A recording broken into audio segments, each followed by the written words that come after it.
Muy buenos días, mi nombre es Santiago Abuelo Berrío, yo hago parte del semillero Episteme, adscrito al Instituto de Filosofía de la Universidad de Antioquia en su sede en Medellín, y a continuación les voy a presentar el proyecto de investigación con el que estoy participando en las jornadas del Bajo Cauca. El título del proyecto es Divagación y Acción Mentales, una aproximación a las dinámicas de la divagación mental intencional. El planteamiento del problema es el siguiente. De un lado está la acción mental y de otro lado está la divagación mental.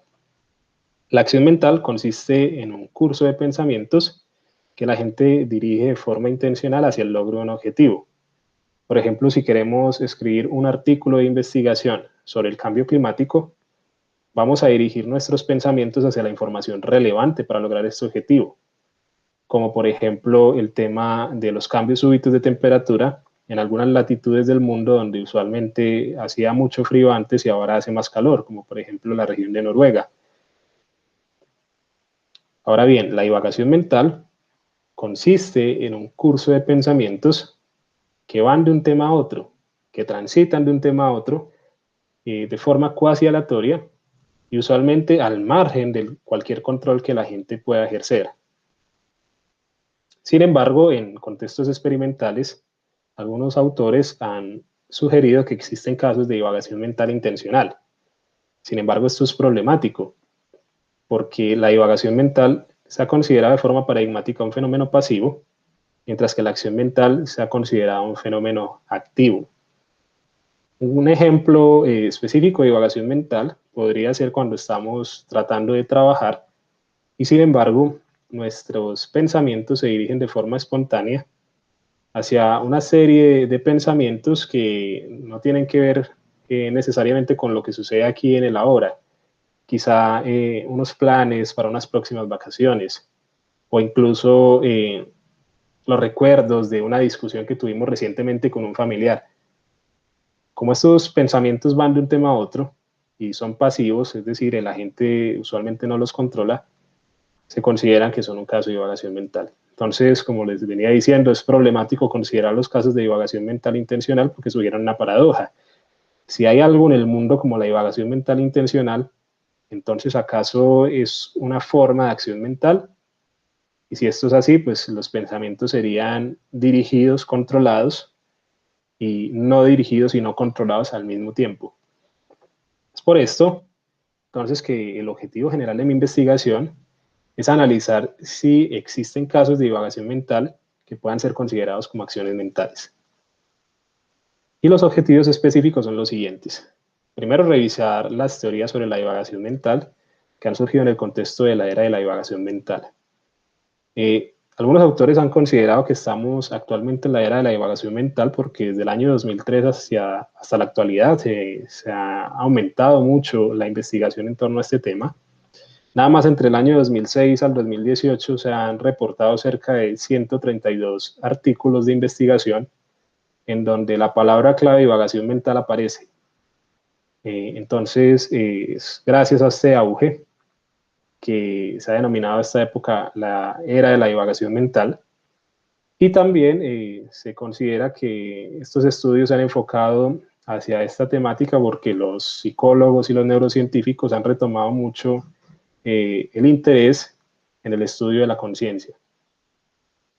Ahora bien, el objetivo específico número 2 consiste en explicar las acciones mentales en la medida en que el tema de las acciones mentales es relevante para analizar los casos de divagación mental intencional, pues es pertinente explicar en qué consisten y qué implicaciones conllevan.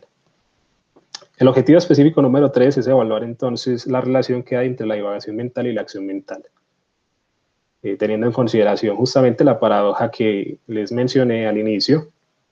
Si la divagación mental suele ser pasiva y la acción mental activa, entonces los casos de divagación mental intencional, si existe algo así como la divagación mental intencional, es un asunto problemático y paradójico.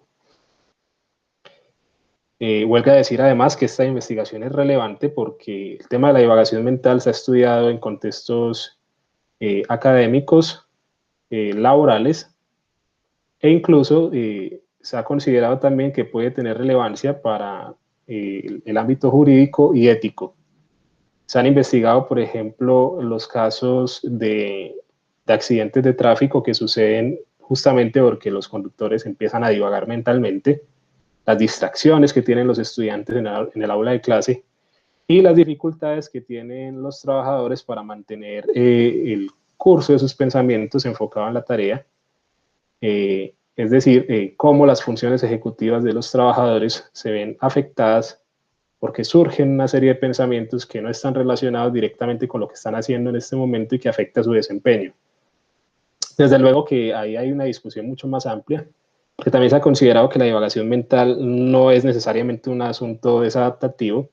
Algunos autores consideran también que ha servido mucho para el tema de la creatividad, que le ha servido a los artistas para producir sus obras de arte, y que también podría esconder incluso un mecanismo de exploración de nuevos objetivos, de exploración de resolución de problemas. Entonces está este contraste entre el valor adaptativo y desadaptativo de la divagación mental y también el contraste entre las dinámicas de pensamiento que van de un tema a otro, que en este caso corresponden a los episodios de divagación mental y las acciones mentales, que corresponden a dinámicas de pensamiento centradas en un objetivo y dirigidas por el agente.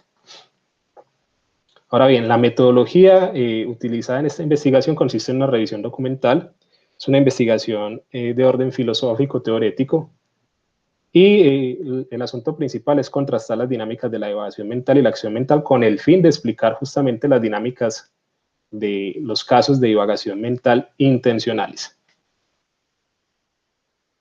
Los artículos que se van a revisar son especialmente enfocados en el tema de la divagación mental, en los autores que consideran que es posible la divagación mental intencional y en el análisis de la acción mental. Entre los resultados que se han obtenido hasta el momento se encuentra que algunos autores han tratado de explicar los casos de divagación mental intencional y hay dos explicaciones muy interesantes que he encontrado que son recientes. La primera sugiere que los casos de divagación mental intencional implican una suerte de metacontrol y aquí se diferencian dos instancias, dos niveles de pensamiento. Un primer orden, que es el común, donde cada uno de nosotros dirige sus pensamientos hacia cualquier objetivo, y un segundo orden que corresponde al control que se ejerce hacia ese primer orden. Es decir, el metacontrol se refiere a un control que va más allá del primer orden y que por lo tanto se ubica en un segundo orden. Y desde este nivel, desde este segundo nivel, es que el agente entonces ejercería este metacontrol sobre el control de primer orden. Y ese control de primer orden se refiere a los mecanismos atencionales que están dispuestos para que la gente controle su pensamiento. Si yo ejerzo un control sobre mi atención de primer orden desde ese segundo orden, entonces yo lo que haría en este caso es evitar dirigir el pensamiento y de ese modo se generaría un episodio de divagación mental intencional. Ahora bien, el caso de la omisión intencional es muy similar. Lo que sugieren los autores que consideran esta opción es que la divagación mental intencional sucede cuando el agente omite dirigir sus pensamientos. No es que ejerza un control como en el primer caso, lo hace de forma indirecta. Lo que está haciendo en este caso es omitir esa necesidad de dirigir el pensamiento y tras esto lo que hay es una disposición que tiene un rol causal. Si yo me dispongo a no dirigir mi pensamiento, lo que voy a obtener entonces es un episodio de pensamiento no guiado y por lo tanto una divagación mental. La primera propuesta, la del metacontrol, es de Zachary Irving y la segunda es de Arango y Bermúdez, que en este caso entonces no se refieren a una acción mental de forma directa, sino más bien a estrategias indirectas para explicar el caso de la divagación mental intencional. Muchísimas gracias.